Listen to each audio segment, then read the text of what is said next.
Did you get any clarity on even what body part Steph injured? Quad. Right quad contusion. We'll get an MRI. Okay, gotcha.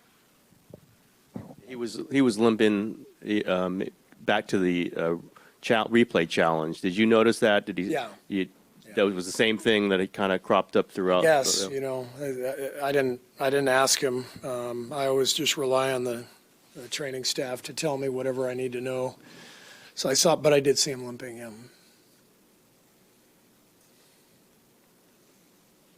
You know when the MRI will be? I don't. The start of the fourth quarter looked like where the game kind of really changed.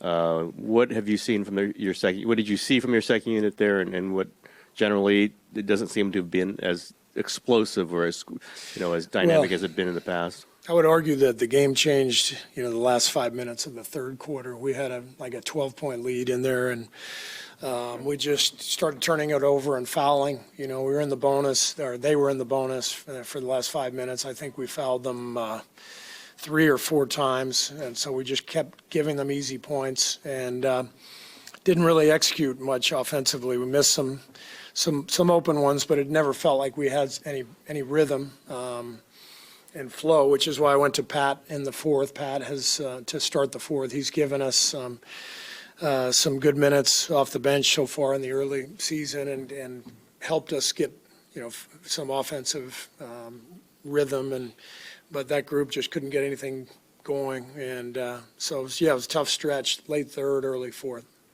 25 offensive rebounds for the Rockets. How much do you think that affected the offensive flow? Yeah, no, that's everything, right? And we obviously know that about this team. Capella had 8 on his own. I mean, that's what they're doing. I mean, it's highest offensive rebound percentage in NBA history coming into the game, and it just went up, obviously. So, great rebounding team, very physical, and give them credit. They're doing a good job even without some key players. Steve, Richard starts the game and also is on the finishing squad. What has he done to earn your confidence to be in those roles? Well, you can see it. He's just in the right spot, the right time. He has a lot of confidence. He's not afraid to let it fly. He never turns it over. Just connects the game. He makes the game easier for everybody else. He's just he's kind of wise beyond his years. So I've got 100% trust in him. We got a buddy with another 0-point game, and this is not the first time over the last several games. Is there something you can put a finger on what's happening with him offensively? Is he getting looks that he's not taking, or is it just they're not there for him recently? Both. I mean, it's always a combination when you're a shooter. When shots aren't going in, it feels like you're not getting great looks, and then when you do get one, you put a lot of pressure on yourself. But Buddy has a long history of being a great 3-point shooter, so we're going to stay with him and encourage him to keep letting it fly. Gary hurt his ankle. Gary Payton hurt his ankle. Was that what it was? Ankle? Yeah. Will he get an MRI? I don't know. Yeah. I think you entered tonight 23rd in offensive rating, struggled offensively in the second half. Just as a team, beyond limiting turnovers, what needs to change offensively? Well, the turnovers is number one. I mean, I rattled off the stat to you before the game, and that just got worse today. So we're 9-1 when we win the turnover battle, 1-9 when we don't. So that's the number one thing. When we haven't turned it over, we've been good offensively. But there are times where we're not getting to our spots, not getting good enough spacing, and we're getting late in the shot clock and having to throw up a tough shot. So we'll keep looking at everything, keep trying to get better. Steve, how would you describe your guys' identity at the 20-game mark? How would I describe the identity of the team right now? The identity? Well, what did Bill Parcells say? You are what your record says you are. So we're 10-10. We're an average team, and I think we have the potential for much more. And it's my job as coach to, help these guys find that rhythm that can give us some juice, some separation, some confidence. And so I believe in them, and I believe in our guys, our continuity that we've got from, not only last year, but with Steph and Dre for, 14, 15 years, whatever it's been. So I believe in the guys, and we've just got to keep working, and we'll get there. Steve, to your point, obviously everything changes. Steph even has to miss a couple days. What do you think changes the most for the group if he has to miss a little bit of a stretch? If Steph has to miss? Yeah, if he has to miss a little bit of a stretch. Well, it obviously changes everything, our rotations, how we're playing, who we're playing through. So we'll see. I'm actually, when I heard it was quad, I was actually kind of relieved, better than an ankle or a knee. So hopefully he can recover quickly and be okay, but we got to hold down the fort. Or on your right, Steve. Did you feel like GP2, Gary going down, impacted the ability to slow down Reed Shepherd, and what did you see from Reed specifically in the second half? Reed was incredible. He had a great game, dominated the whole game, and he got off to a good start. I thought we were too soft on him early, and when we did put pressure on him, we had some success, but he got free, and obviously, he's got the speed and quickness to get downhill and hit that mid-range shot. So yeah, Gary's injury hurt, but that's not that's not the story. The story is that Reed played an amazing game. Steve, how do you judge your defensive effort against Şengün tonight? The defensive effort was just awesome against Şengün. I mean, Draymond remains one of the great defenders in the league and guards everybody, including guys, almost a foot taller than him. And he battled him every possession down there.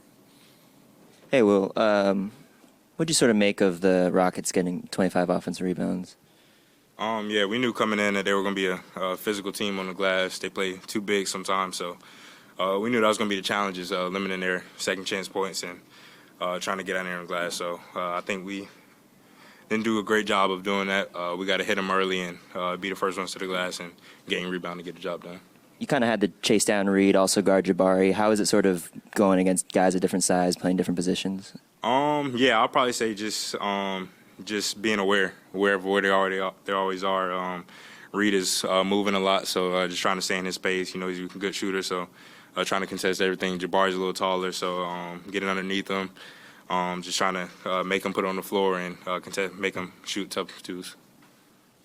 Will, it's obviously an adjustment anytime someone gets hurt, but Steph, so much of your offense revolves around him. If he's out for a couple games, how do you sort of cope with that? Yeah, I mean, that's the challenge. I feel like if Steph is out, everybody else has to kind of improve their game a lot to fill that void that he brings. I mean, he brings a lot to our team in all areas of the game, so everybody has to make that jump to kind of fill that.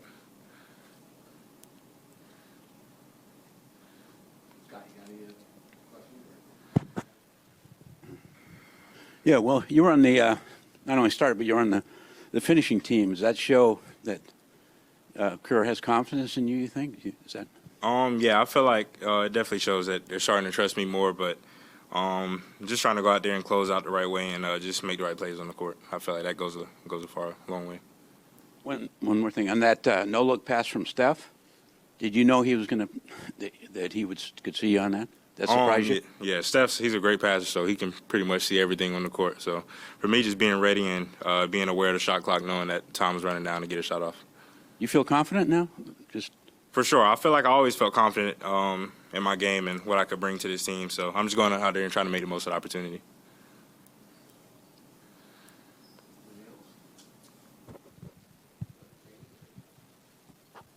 Hi, Will. Monday night, Steve was so happy with how you guys took care of the ball and were able to push the tempo and have a lot of different scoring contributions. Tonight, the turnovers were kind of back up. I mean, how do you guys find the happy medium between being able to run your pace and get the shots that you want and the offense you want with staying in control? I know it's a constant focus for Steve. For sure. I feel like it just goes back to the fundamentals. making the easy play, not trying to force the passes, playing off two once you get in the lane, and just trying to keep it simple. I feel like a lot of our turnovers come from us just being rushed and trying to make the home run play instead of just making the easy one. So I feel like once we get back to doing that, everything can start back flowing. One follow-up to the earlier question on Steph, specifically on offense, when he's not out there, it seems like you guys have trouble generating shots, which is logical. How do you think, what's the easiest way to fix that in your mind? Yeah, I feel like the ball can't stick. You got to have ball movement, setting screens, getting dives. I feel like when we move the ball and can play out of closeouts, attacking closeouts and stuff like that, I feel like that's what makes us at our best. So I feel like when we're doing that, it definitely helps when Steph is out. You got some like Hall of Fame vets on your team, and you're a rookie, and I would assume they would try to impart some wisdom and advice and stuff like that. What have those guys given you? They've given me a lot. I mean, all of them. I've asked them any questions, and they've done a great job of answering that and being very transparent on how they've been successful and how they've had such a long career. So I try to ask them as many questions as I can because I know I can. I'm blessed to be in a situation where I have vets like that. You seems like you made a concerted effort to crash the boards on offense. Is that some of the emphasis, like on the little things you've been talking about? Yeah, for sure. And I know I need to come in and provide effort and energy. So I feel like those little plays, crashing the offensive glass, second chance points, creating second chance possessions, I feel like that's what this team needs. So for me, I'm just going out there and trying to do that as much as possible. The game was pretty close there in the fourth. What sort of was the turning point in that stretch?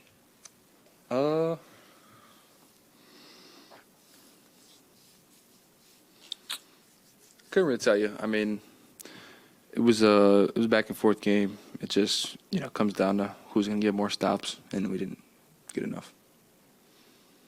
Brandon, Jimmy was just in the locker room saying everybody has to care more about doing the little things right and making stops and not just being an offensive focused team. I mean, do you think there's something to that where just everybody buying in to do more and hustle and care? That was a word he used. I mean, I think we all care. It's just, obviously it looks just a little bit worse because we lost and, we've been losing. But, I mean, yeah, no one's going to bail us out of this kind of losing kind of funk we're in. So we just got to dig deep. May not look pretty, but that's just how you win. With Steph potentially missing some games here, how do you guys sort of pick up the pieces to fill in the offensive gap? He's gonna be out. I mean, everybody just got just a little bit more. Nothing too drastic. Everybody just plays a little bit better, and collectively, you hope that's good enough to win.